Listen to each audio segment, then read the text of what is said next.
நேத்து எபிசோட்ல வந்து கரன்சி டாஸ்க் வச்சாங்க. பிகாஸ் அந்த கரன்சி வச்சா இவங்க என்டையர் வீக் ஃபுல்லுமே இந்த கிராசரிஸ் எல்லாம் வாங்கி அதை மெயின்டைன் பண்ணணும். அந்த டாஸ்க் என்னன்னா கிட்டத்தட்ட அந்த லான் ஏரியால ஒரு 12 கலர் ஆஃப் பாட்டில்ஸ் வச்சிருப்பாங்க. ஒரு பக்கம் அந்த கீழ பாக்ஸுக்கு அந்த சைடு வச்சிருக்கிறது பார்ட்டிசிபென்ட்ஸ்க்கு தெரியாது. அதே மாதிரி பாக்ஸுக்கு இந்த சைடு வந்து அதே செட் ஆஃப் கலர்ஸ் இருக்கும். இவங்க வந்து ஒரு வியூகத்தின் அடிப்படையில் வந்துட்டு ஒவ்வொரு கலரா வைக்கணும். இன்கேஸ் அந்த கலர் வந்து கரெக்டா மேட்ச் ஆயிடுச்சுன்னா அவங்களுக்கு இன்னொரு சான்ஸ் தரும். கரெக்டா மேட்ச் ஆகலாம் அடுத்து இவங்க போயிட்டு அடுத்து வரணும். அதனால ஒவ்வொரு டீமும் 3 பேர் விளையாடணும். பாய்ஸ் டீம்ல இருந்து வந்து யார் யார் விளையாண்டாங்கன்னா ராணோ, முத்துக்குமரன், தீபக் விளையாண்டாங்க. கேர்ள்ஸ் டீம்ல இருந்து தர்ஷிகா, சாச்சரன், மஞ்சரி விளையாண்டாங்க.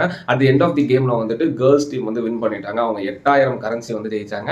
அது அப்புறம் பாய்ஸ் வந்து 4000 கரன்சி வந்து வின் பண்ணாங்க. இதுல மோஸ்ட்லி வந்து தர்ஷிகா வந்து நிறைய ஸ்கோர் பண்ணாங்க. பிகாஸ் அந்த கடைசி ஒரு 3 பாட்டில்ஸ் வந்துட்டு அவங்க வந்து அடுத்தடுத்து வச்சதுனால அவங்க வந்து ரொம்ப எக்ஸைட் ஆயிட்டாங்க.